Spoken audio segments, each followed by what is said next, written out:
Hello friends, yes के पाठशाला channel में आपका बहुत बहुत स्वागत है। आज हम देखिए एसएससी जीडी का सेट नंबर 6 करेंगे। इसमें हम पूरे सामान्य ज्ञान के पूरे कितने क्वेश्चन करेंगे? 40 क्वेश्चन, 20 क्वेश्चन करेंगे। ठीक है, यह सेट 21 फरवरी 2024 का सेकंड शिफ्ट का है। ठीक है, आप लोग इससे पहले मैंने 5 सेट करवा दिया है। अगर नहीं देखे हैं तो जाइए चैनल पर विजिट करिए और प्लेलिस्ट बनाया हुआ है एसएससी जीडी प्रीवियस ईयर करके, उसमें आप 5 वीडियो आराम से देख सकते हैं। ठीक है, आप लोग दोस्तों ज़्यादा मैथ, रीजनिंग और हिंदी इसी 3 सब्जेक्ट पर मेन फोकस करिएगा, क्योंकि ये स्कोरिंग सब्जेक्ट है। अब इसमें कम समय में अच्छा स्कोर कर सकते हैं। ठीक है, चलिए ज़्यादा बात ना करते हुए हम लोग अपना सामान्य ज्ञान का पहला क्वेश्चन देखते हैं क्या है। कहाँ गया पहला क्वेश्चन? अच्छा, थोड़ा सा ऊपर चला गया। क्वेश्चन नंबर 21 से स्टार्ट होता है। हाँ, 21 सामान्य ज्ञान। ठीक है, आइए देखते हैं पहला क्वेश्चन क्या है। फीफा विश्व कप 2022 में आप लोग पता है कि फीफा विश्व कप हुआ था फुटबॉल का। निम्नलिखित में से किस देश ने जीता है? क्रोएशिया, जर्मनी, अर्जेंटीना या फ्रांस? तो आप लोग जानते होंगे दोस्त, अर्जेंटीना ने फ्रांस को हराकर, ठीक है, किसको हराकर? फ्रांस को हराकर इस फीफा विश्व कप 2022 का जीता है। अगला क्वेश्चन देख लेते हैं। विश्व बैंक के अनुसार 2011 से 2019 के बीच भारत में अत्यधिक गरीबी किस दर से कमी आई है? अच्छा, गरीबी में कमी भी आई है?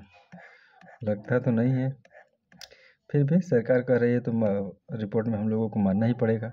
तो 12.3%, 15.3% या 13.3% या 14.3%। तो इसका सही जवाब होगा 12.3% की। हम लोगों को 2011 से लेकर जो 2019 के बीच में 12.3% की कमी आई है। वाह। चलिए अगला क्वेश्चन देखते हैं। राज्यसभा की अधिकतम संख्या कितनी होती है? आप लोगों को दोस्तों पता होगा कि केंद्र लेवल पर एक होती है लोकसभा और एक होती है राज्यसभा। ठीक है, राज्यसभा, इसमें मैक्सिमम आपको पता होगा 545 मेंबर होते हैं और इसमें मैक्सिमम मेंबर 250 होते हैं। ठीक है, और इसमें जो राज्यसभा के मेंबर हैं, ठीक है, इसमें मैक्सिमम 238 सदस्य, हाँ 238 सदस्य राज्यों और केंद्र शासित प्रदेश के राज्यों से लिया जाता है 238 मेंबर को। और ये 12 सदस्य जो बचे हैं इसको क्या करते हैं? अपने राष्ट्रपति महोदय जी मनोनीत करते हैं। ठीक है, राष्ट्रपति जी मनोनीत करते हैं। तो इसका सही जवाब होगा option number C, 250 member maximum होते हैं। और आप लोग बताइए, लोकसभा के जो मेंबर होते हैं उसकी मैक्सिमम एज कितनी होती है? मैक्सिमम एज तो 25 ईयर्स। ठीक है, लोकसभा का आपको मेंबर बनना है तो आपको मिनिमम एज 25 ईयर होना चाहिए। वहीं अगर राज्यसभा की अगर मेंबर बनना है तो एज कितना हो जाना चाहिए? 30 ईयर्स। ठीक है, 30 साल। चलिए अगला क्वेश्चन देख लेते हैं हम लोग। क्या है अगला क्वेश्चन? 24 भगवान श्री कृष्ण। ओके, देखिए क्वेश्चन क्या कह रहा है। भगवान श्री कृष्ण और उनकी रानी सत्यभामा की कहानी भाभा कलापम का संबंध कितने शैली से है? भाभा कलापम का जो संबंध है वो कुचिपुड़ी से है। ठीक है, ये आंध्र प्रदेश का एक प्रसिद्ध नृत्य है। ठीक है, किसका? आंध्र प्रदेश का, यूपी आंध्र प्रदेश का। ठीक है, चलिए अगला क्वेश्चन देख लेते हैं। दूसरी पंचवर्षीय योजना, एक मिनट थोड़ा सा इसको अप कर लेते हैं। अब ठीक है ना। दूसरी पंचवर्षीय योजना में तेजी से औद्योगिकरण और सार्वजनिक क्षेत्रक बल पर बल दिया गया है। इसका प्रारूप और योजना के नेतृत्व बनाई गई थी। कौन बनाया था इसको? सुब्रमण्यम स्वामी, केवी सुंदरम या श्री राजगोपालचारी या महालनोबिस? ठीक है, देखिए तो इसका सही जवाब होगा सी, पीसी महालनोबिस ने। और यही मैं पूछ दूं कि जो पहला पंचवर्षीय योजना था 1951 से 1956 के बीच, 21 मॉडल पर आधारित थी। तो पहला जो था वो हेराल्ड डोमर मॉडल पर आधारित थी।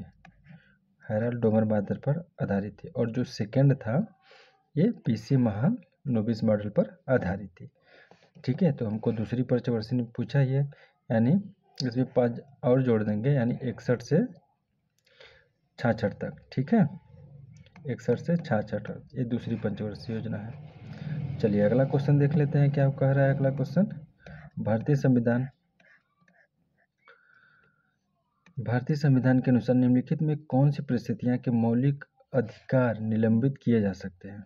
किसी भी आपातकाल के दौरान, चाहे वह राष्ट्रीय हो या स्थानीय। गलत, स्थानीय में कहाँ मौलिक अधिकार निलंबित होगा। बाहरी आपात स्थितियों के दौरान, जैसे युद्ध हुआ, बाहरी आक्रमण, ये एकदम सही होगा। जो बाहरी आपातकाल है, मौलिक अधिकारों को किसी भी परिस्थिति में निलंबित नहीं किया जा सकता, ये तो गलत है, निलंबित किया जा सकता है। शांति काल के दौरान, शांति का है तो फिर भी कहा करेंगे, तो ऑप्शन नंबर क्या होगा, 20 क्वेश्चन का सही जवाब होगा। देखिए, जब 252, ठीक है, 256 और 260, यानी 52, 56, 60, यह है राष्ट्रीय आपातकाल। राष्ट्रीय 252 आर्टिकल 252 में क्या है, राष्ट्रीय आपातकाल। राष्ट्रीय आपातकाल 256 में क्या है, राष्ट्रपति शासन है। राष्ट्रपति शासन 256 में है, और ये क्या है जो आज तक कभी नहीं लगा है, वित्तीय आपातकाल। ठीक है, वित्तीय आपातकाल, तो ये है 252 राष्ट्रीय आपातकाल में। ठीक है, इसमें आपको जो आर्टिकल 19A के 6 मौलिक अधिकारों को क्या कर दिया था, बर्खास्त कर दिया जाता है। बस आर्टिकल 20 और 21 नहीं निलंबित होते हैं, बाकी सभी आपके फंडामेंटल राइट को क्या करता है, खत्म किया जा सकता, निलंबित कर दिया जाता है। ठीक है, चलिए अगला क्वेश्चन देख लेते हैं। 27 क्या कह रहा है, बोहांग बिहू, असम। बोहांग बिहू को के नाम से भी जाना जाता है, माघ बिहू, कटी बिहू, रंगाली बिहू या कोंगाली बिहू। गजब नाम है। तो इसका सही जवाब option number C, Rongali Bihu के नाम से बोहांग बिहू को जाना जाता है। आइए अगला क्वेश्चन हम लोग देखते हैं। मौर्य साम्राज्य की राजधानी थी, बताइए कहाँ थी मौर्य साम्राज्य की राजधानी। तो मौर्य साम्राज्य की राजधानी उज्जैनी थी, नहीं, सुवर्ण रेखा, पाटलिपुत्र या तक्षशिला। तो इसका सही जवाब होगा आपका पाटलिपुत्र। तो इसका पाटलिपुत्र होगा। और मौर्य साम्राज्य के बारे में थोड़ा सा जानेंगे क्या। मौर्य साम्राज्य का स्थापन चंद्रगुप्त मौर्य ने किया था, किसकी सहायता से, तो चाणक्य की सहायता से। वही चाणक्य, ठीक है, वही विष्णुगुप्त, ठीक है, वही कौटिल्य, एक ही नाम है सभी का, चाणक्य, विष्णुगुप्त, कौटिल्य, जिसने अर्थशास्त्र की रचना की थी। ठीक है, और ठीक है, इसमें और कुछ डिटेल है। हाँ, इसका एक सेनापति था, यूनान का शासक, इस पर आक्रमण का सेल्यूकस निकेटर को चाणक्य ने हराया था। तो सेल्यूकस निकेटर का एक सेनापति था, क्या था उसका नाम, मेगास्थनीज। ठीक है, मेगास्थनीज ने ही इंडिका नामक पत्रिका लिखी थी, इंडिका नामक पत्रिका लिखी थी। ठीक है, मौर्य साम्राज्य। ठीक है, इसका ऑप्शन नंबर हो जाएगा डी। आइए 29 क्वेश्चन देख लेते हैं। 29 में क्या है, जुलाई 2023 तक दीपिका देशवाल में तीसरी बार भाषण देने वाली सबसे कम आयु की भारतीय बन गई है। तो कहाँ वो भाषण दी थी, ब्रिक्स में, या संघाई सहयोग संगठन, या विश्व बैंक में, या संयुक्त राष्ट्र संघ में। तो इसका सही जवाब हो जाएगा ऑप्शन नंबर डी, संयुक्त राष्ट्र संघ में। बेरियम हाइड्रोक्साइड का रासायनिक सूत्र क्या होगा, तो BOH ट्वाइस, बेरियम हाइड्रोक्साइड का ये फार्मूला है। अब आइए अगला क्वेश्चन देख लेते हैं। 30 हो गया।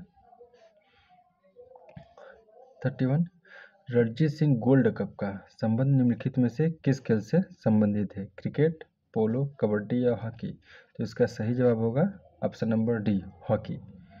32 देखेंगे कि पहली और सबसे महत्वपूर्ण भूमिका यह है कि यह विनिमय के माध्यम के रूप में कार्य करती है या करता है। तो क्या मुद्रा, बजट, उत्पाद या योजना। तो मुद्रा, इसका ऑप्शन नंबर क्या होगा, ए, मुद्रा की पहली और सबसे महत्वपूर्ण भूमिका है कि ये विनिमय, एक्सचेंज, ठीक है, एक्सचेंज के माध्यम के रूप में कार्य करती है। चलिए question number 33, make in India, जिसकी इंडिया में बहुत तारीफ होती है। मेक इन इंडिया 25 सितंबर 2016 को हुआ था, या 2014 को लॉन्च किया था, या 2015 को, या 2011 को। तो इसका ऑप्शन बी सही जवाब होगा। 25 सितंबर 2014 को मेक इन इंडिया लॉन्च किया गया था। 34 देखते हैं, निम्नलिखित में से किस युद्ध या लड़ाई का संबंध मंगल पांडे की फांसी से है। देखिए यही था कि Mangal Pandey infantry rifle British में क्या थे, सैनिक थे। इन्होंने जब इनको पता चला कि कारतूस में गाय की चर्बी का यूज हो रहा है तो इन्होंने क्या किया था, विद्रोह कर दिया था। और 1857 की भारतीय विद्रोह से इसका संबंध है इनका, और इन्हीं से बाद में इनको फांसी दे दी गई थी मंगल पांडे को। ठीक है, तो ऑप्शन बी इसका सही जवाब होगा। क्वेश्चन नंबर 33 देखते हैं क्या है, तो नहीं सॉरी 35। मई 2023 में भारतीय मूल की है पुलिस अधिकारी कैप्टन प्रतिमा भुल्लर माल्डोनाडो, इधर रोनाल्डो की बहन लग रही है, भुल्लर माल्डोनाडो पुलिस विभाग में सर्वोच्च रैंकिंग वाली दक्षिण एशियाई महिला बन गई हैं। तो कहाँ की है, न्यूयॉर्क की, पेरिस की, वैंकूवर की या ओटावा की। तो इसका सही जवाब होगा ऑप्शन नंबर ए, न्यूयॉर्क। ठीक है, न्यूयॉर्क पुलिस विभाग में सर्वोच्च रैंकिंग वाली दक्षिण एशियाई महिला बन गई हैं। अब नेक्स्ट क्वेश्चन देखेंगे 36।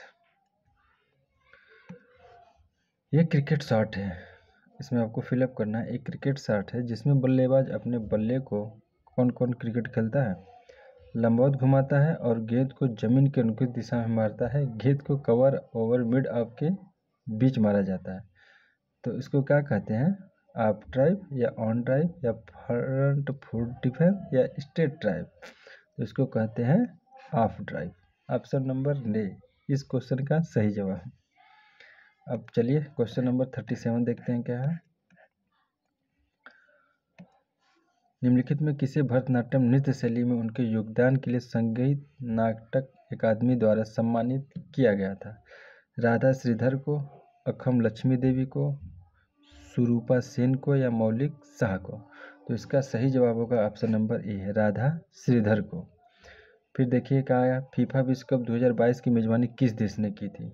ठीक है, फीफा वर्ल्ड कप आपको पता है अर्जेंटीना जीता था, और ये जो 2022 का फीफा वर्ल्ड कप हो रहा था वो कहाँ हो रहा था, तो कतर में हो रहा था। ठीक है, अब अगला क्वेश्चन देख लेते हैं क्या है। अंकिता रैना एक मिनट, अंकिता रैना निम्नलिखित में से कौन सा खेल खेलती है, क्रिकेट, लॉन टेनिस, बैडमिंटन या फुटबॉल। तो अंकिता रैना आपका खेलती है लॉन टेनिस, ऑप्शन सी। अब क्वेश्चन नंबर 39 क्या है, जनवरी 2023 में किस राज्य सरकार ने सरकारी नौकरियों में राज्य की निवासी महिलाओं के लिए 30% क्षैतिज आरक्षण प्रदान करने वाला कानून पारित किया है। हिमाचल प्रदेश या बिहार या उत्तर प्रदेश, उत्तराखंड। हालांकि बिहार इस समय नौकरी देने में बहुत फास्ट दे रहा है नौकरी, ठीक है, लेकिन 30% आरक्षण नहीं दिया है। इसका सही जवाब होगा उत्तराखंड, जो कि अपना भाई है, उत्तर प्रदेश से अलग हुआ है उत्तराखंड। ठीक है, चलिए क्वेश्चन नंबर नेक्स्ट देख लेते हैं। अच्छा पूरा हो गया क्या, चलिए क्वेश्चन नंबर ए हो गया आपका पूरा, टोटल यहीं पर 20 क्वेश्चन ख़त्म हो गया। ठीक है, और कैसा रहा आज का वीडियो आप लोग कमेंट में प्लीज़ बताएं, और जिन लोगों ने सब्सक्राइब नहीं किया है चैनल को सब्सक्राइब कर देगा, क्योंकि नोटिफिकेशन डायरेक्ट जब भी मैं वीडियो अपलोड करूँ आप लोगों को तुरंत मिल जाए। ठीक है, चलिए आप लोग स्वस्थ रहिए, मस्त रहिए, और अपने माँ बाप का ख्याल रखें, अपना ख्याल रखें, और हंसते मुस्कुराते रहिए और देखते रहिए S K Pathshala. Thank you, bye bye. फिर मिलते हैं कल वीडियो में इसी टाइम, तब तक के लिए थैंक यू।